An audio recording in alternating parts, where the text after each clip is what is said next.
The New Orleans Saints' new defensive scheme can be game-changing because it can bring playmaking back to the defense. We got all that and a little bit of lagniappe for you on today's episode of Locked On Saints.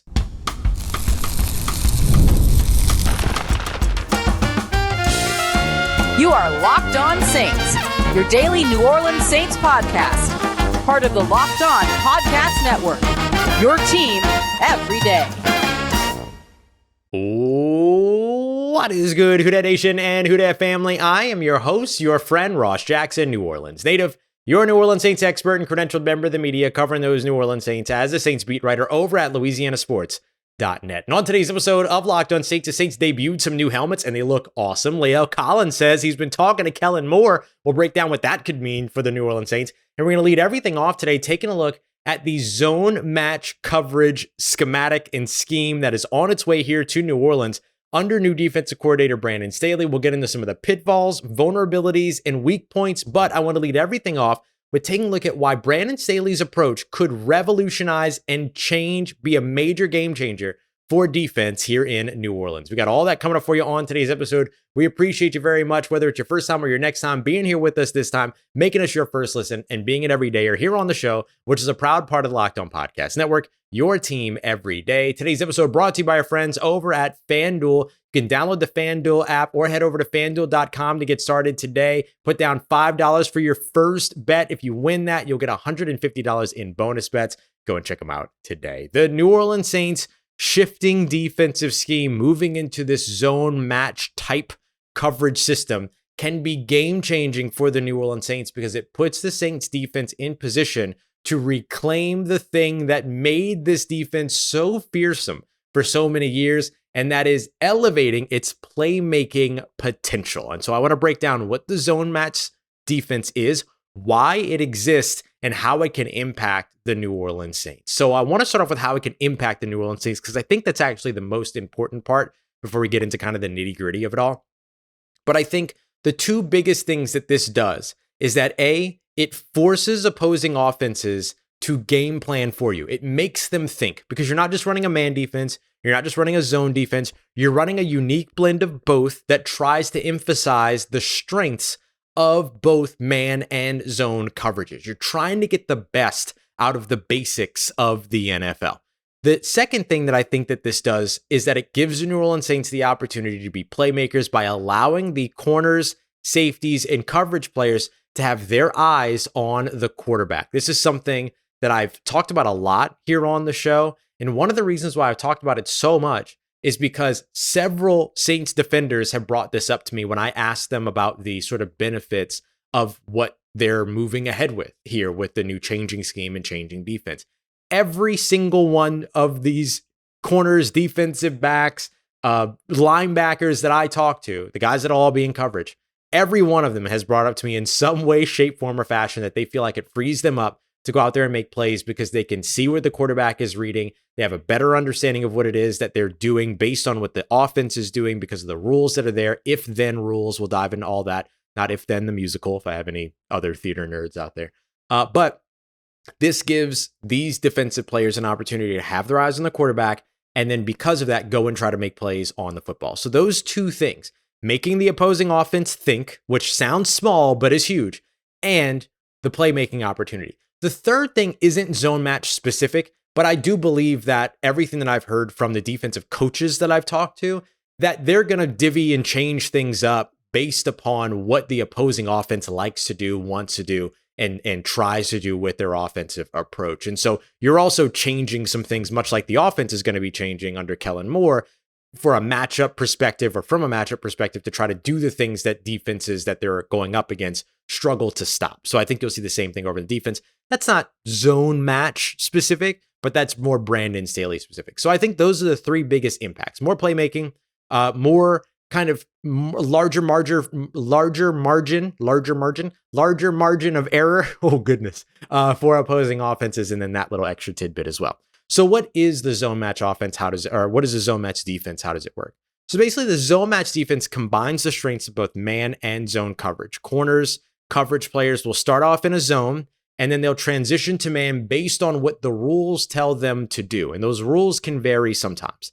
This is why coaching and talent are the most important thing. Even over the scheme, coaching and talent are the most important thing because you need to coach the rules. And as a player, you've got to understand the rules.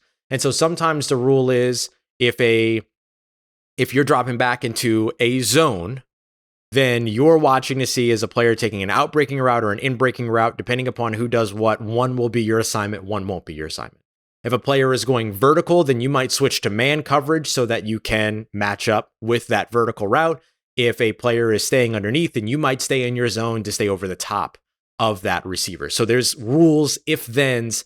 If this happens, then I do this. And so that's what the if-then part of it is. So that's a big part of it. The biggest difference between zone and zone match is that instead of a player, like if you're the coverage player, you drop back into your zone. And in traditional zone coverage, if I run into your zone, I'm only your responsibility for as long as I'm in your zone. Then you're passing me off as I go out of your zone and into another player's zone. The way that this typically works is once I move into your zone, under most circumstances, obviously there are game calling, play calling exceptions to this, but under most circumstances, I now become your responsibility in man coverage if the rules dictate that my vertical route is your responsibility or my in-breaking route or my out-breaking route is your responsibility. So it changes a little bit based on that.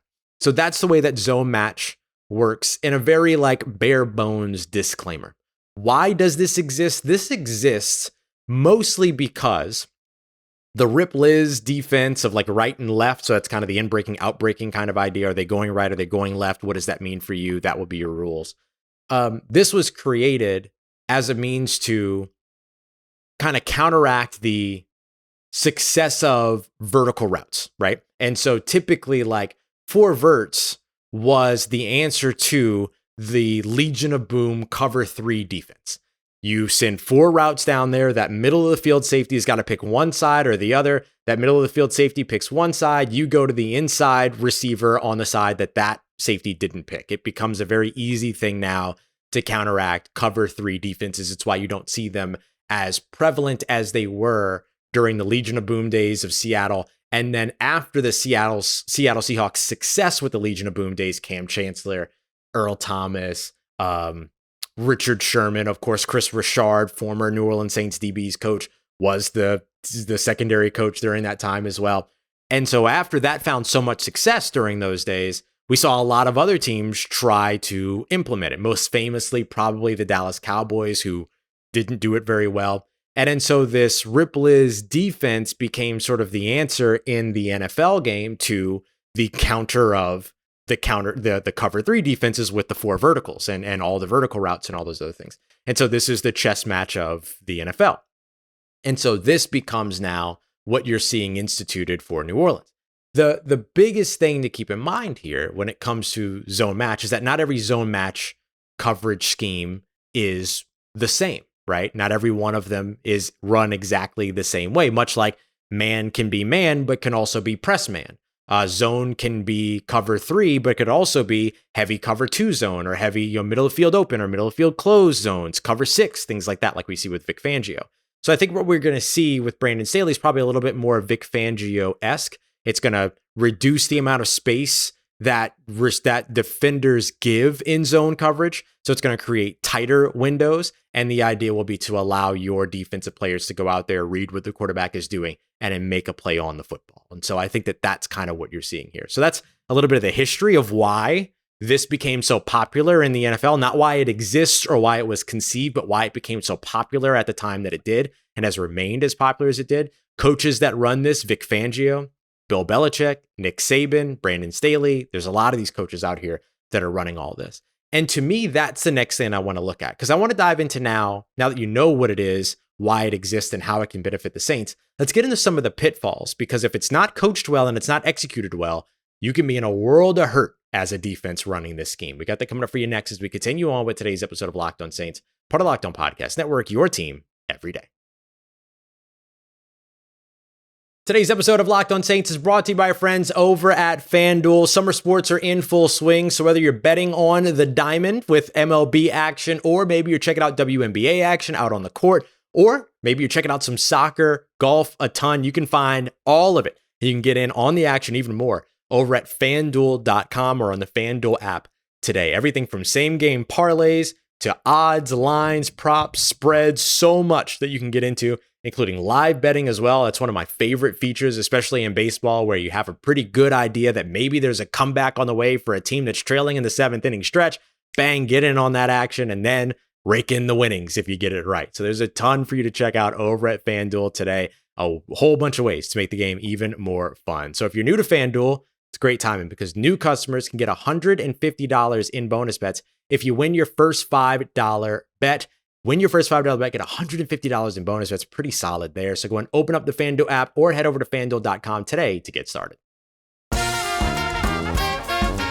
All right, family, we're having a lot of fun today breaking down zone match coverages, but the fun stops once the big plays start to roll in. And there's two big reasons why those big plays end up happening up against these zone match coverages. Number one is when it's not coached well or not practiced well. Number two is when it's not executed well on the field. One feeds into the other. Here's how the Saints can avoid that, what they should be watching out for, and some of the other things to be aware of when it comes to this defensive scheme. We appreciate you very much for being here. Don't forget to like, subscribe, come and check us out here every single Monday through Friday. Don't forget about the Saints Squad Show as well, Monday and Thursday mornings at 7:30 a.m. Myself, Dylan Sanders, John Hendricks, and former New Orleans Saints wide receiver, Super Bowl winning wide receiver Lance Moore, also on that show as well. We have a ton of fun, so make sure you come through for that. I'll be telling you a little bit more about our training camp schedule in the days ahead, but for right now, let's dive back in to some zone match coverage conversation. So what are the biggest disadvantages to the zone match coverage approach? The number one thing is you can surrender some really, really big plays here. Like you just heard me try to break that down in terms of how to execute it, why it exists, what's the nuance behind it and everything like that. And to be honest, it can be a little tricky to kind of explain sometimes, and it's even trickier to execute. And so coaching and player talent and execution are the biggest two factors to getting this done. Yes, you need athleticism on the field, but if you're not seeing how the plays develop, if you don't have the same understanding of the rules as your teammates, if you don't have a good grasp on the rules at all, these can be big time gaps for you in trying to execute this defense. Now, the good news for New Orleans is that Kool-Aid McKinstry ran this in Alabama with Nick Saban, one of the forefathers, if you will, of his version of the coverage style or advancing the coverage style. Quincy Riley ran this during his time in college as well, particularly as well at Louisville. You have quarterbacks that have seen this, that have been going up against. You have safeties that have run this as well. So, and plus you have two veteran safeties on on the back end of this defense in Tyrann Mathieu and Justin Reed, who have the experience to be able to adjust this. So the Saints have a lot of the personnel that they need. They might lack the athleticism that they need at the second level. That is something that maybe is kind of one of the biggest pitfalls for New Orleans. But if they actually get the athleticism from Demario Davis, if they get the athleticism from Pete Werner, from Danny Stutzman, from any of these linebackers on the roster, particularly on those coverage snaps, or they swap out one of those linebackers on those coverage snaps and put a sixth defensive back out on that field or a fifth defensive back out on the field by taking out one of those linebackers, then they're in an even better situation. So lots of ways to do this. Alontae Taylor, also familiar with this coverage scheme and approach. So the Saints have the knowledge and the football IQ, but can they execute it on the field? If you have two receivers that run into the same zone before they make their breaks, one goes inside, one goes outside, does everybody understand who takes the outside guy and who takes the inside guy? Because remember, you are holding a zone, but your job is to go to man coverage depending upon the if-then, right? If the receiver does this, then, or if the route runner does this, then you do this. And so if two receivers enter an overlapping set of corners or defensive backs or coverage player zones, understanding whose responsibility is whose, that's going to be a big piece. That comes down to coaching and time being dedicated in practice to make sure everybody knows this. This is a tough lift. This requires a lot of time in practice. This requires a lot of time in terms of understanding the rules. This is one of the reasons why this whole training camp process is so important. Not just the training camp process, but even OTAs, minicamp, all that other stuff. And it's why a guy like Asante Samuel Jr., who's still a free agent out there right now, having spent time with Brandon Staley, becomes so much more of a fit as a potential free agent addition than, let's say, a Stephon Gilmore, for instance, right? So like you got to find people that are familiar with what you're trying to execute here. So that becomes a big part of what you're doing. So you need elite coaching and you need elite talent on the field and you need elite execution on the field in order to really be able to make sure that you're getting this done, particularly from the IQ side of things. And so the Saints are at a good place to start, but we got to see what happens when they're actually asked to go out there and execute this defense. So you can be a little bit more vulnerable to some specific route combinations, those that are built specifically to try to challenge what it is that you're doing in this coverage, right? I want to push 3 receivers into 2 coverage players overlapping zones. And so I need to line them up a certain way at the beginning of the snap. I need them to attack their routes with a certain level of ferocity up to a certain point before they make their breaks on what their actual routes are going to be and get out of their breaks and all these other things. I want to challenge the rules of that defense. And I want to push and stress and create conflict for those players.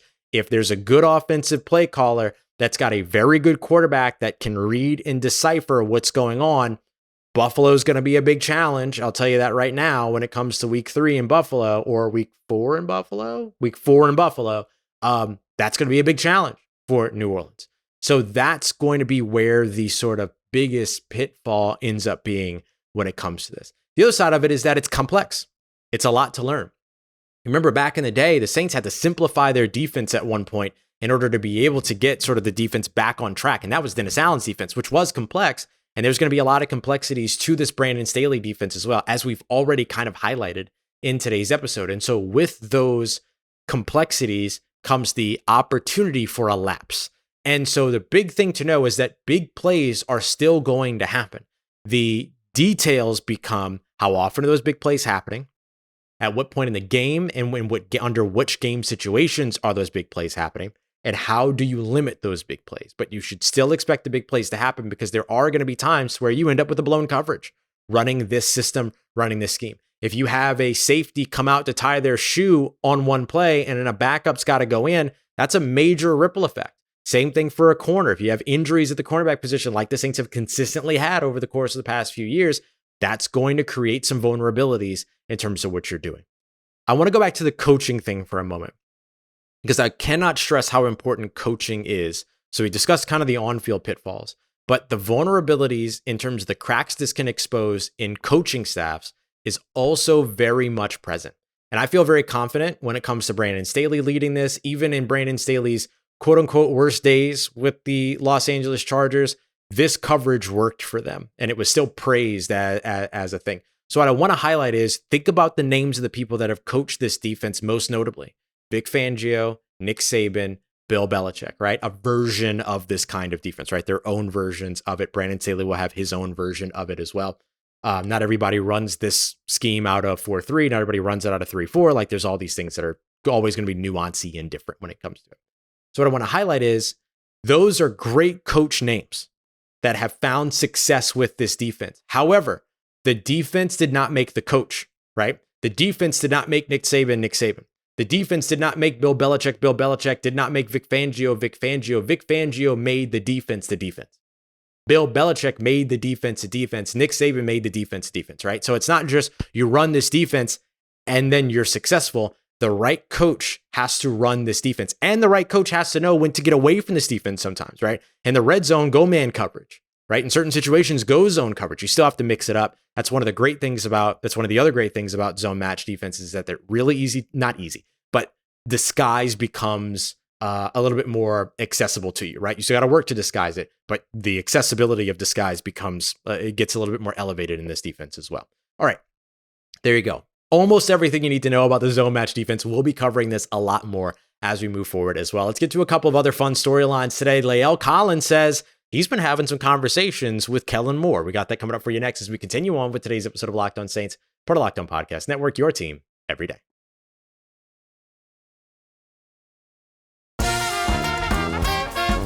Let's get it, Who Dat Nation. Lael Collins, 11-year, or going into his 11th year, NFL veteran, former LSU Tiger, offensive lineman, has hinted to having some conversations with New Orleans Saints head coach Kellen Moore, and has even gone so far as to tease a potential signing that would land him in New Orleans. I want to tell you, first of all, why I think that would be a great move by the New Orleans Saints. And then I'll tell you where this is all coming from. I want to be clear. There's no impending situation here.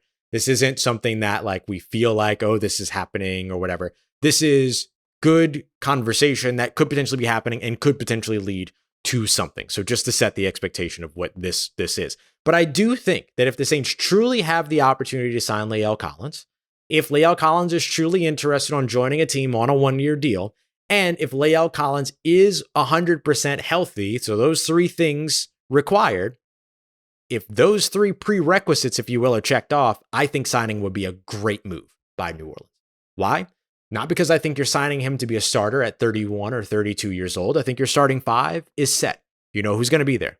Kelvin Banks Jr., Trevor Penning, Eric McCoy, Cesar Ruiz, and then Taliesin Fuang. That's your left tackle all the way down to right tackle. I think that's your starting lineup.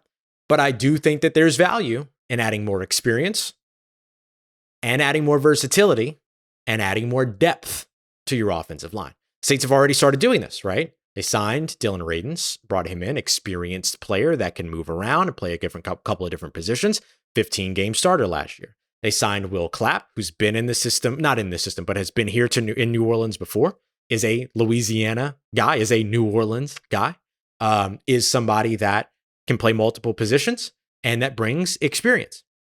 And so I think a guy like La'el Collins, who checks all those same boxes as well, and knows how to get it from the mud as an undrafted free agent that entered the league and became a starter and then went on to sign another big deal and all those other things. We'll catalog his career here in just a moment. But I think it would be a good move because I think that it lessens the drop-off, the severe and major drop-off that the Saints experienced, particularly on the interior of the offensive line last year. Yeah, they got 17 games out of Trevor Penning and Taliesin Fuang at right tackle and left tackle, or left tackle and right tackle, right tackle, left tackle, respectively. But on the interior of the offensive line, they had to go to their backups. They had to go to the backups. And in some cases, they had to go to the backups. They signed guys on Tuesday to play on Sunday in one case. And so I think that for New Orleans, the signing of La'el Collins would be a smart move. It would be a pragmatic move. Does he make the roster? Who knows? Can he help you during training camp? Absolutely. He gives you another depth player. Saints tried to do something similar to this with Trey Turner years ago. You do it again here with La'el Collins. Things didn't go great for Trey Turner, of course, had the injury the first day of practice. You hope that wouldn't be the case with La'el Collins, of course. But I do think that what he would bring to you with experience and bringing to the depth of your team as a potential on your 90-man roster during training camp is invaluable. He helps make your young players better. He helps to challenge your mid-level players and push them in terms of their development. And he provides you good depth behind your starting players if a starting player has got a day or a starting player needs a day or whatever that might be. And he's got the versatility to man multiple positions in the meanwhile. So I do truly think that signing a guy like La'el Collins, and signing La'el Collins specifically, would make a lot of sense. Yes, he's an LSU Tiger. Yes, he's a Baton Rouge native. Yes, he's from the state of Louisiana. I think all those things also check boxes. I think the Saints have shown you that they care about that. Bringing guys like Devon Godshaw, Will Clapp, Foster Moreau, Tyrann Mathieu, Justin Reed, all back to the great state of Louisiana. I think that that's something where there's some value when it comes to connecting with the community, rebuilding the connection between the fan base and the team. I think all that has value. Do you sign him just because of that? No, but you do sign him because he makes your depth better. You do sign him because it's a training camp signing at worst. There's no risk here. I do think that it makes sense. Required those three things, right? The interest from one side to the other, right? The interest of the Saints, the interest from La'el Collins, the willingness to join on a 1-year deal, and being 100% healthy. So here's how this all came about. La'el Collins joined our good friend Matt Moscona, host of the Locked On LSU podcast. Please go subscribe.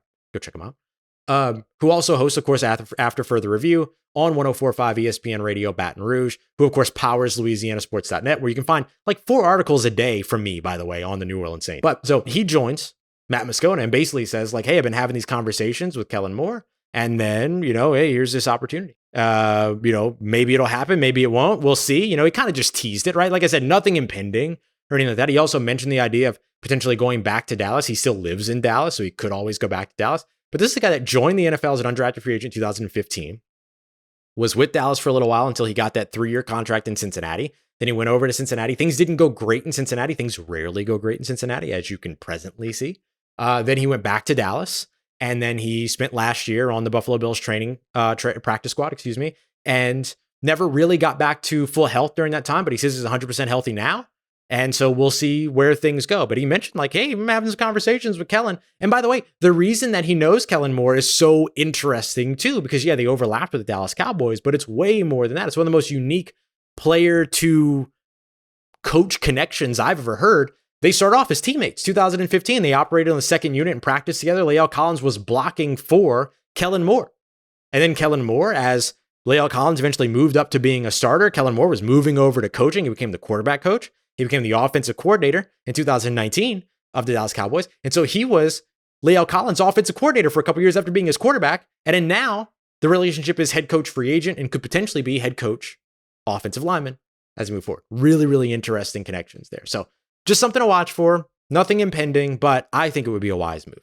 All right, let's close everything out today with a look at the Saints and what they've done.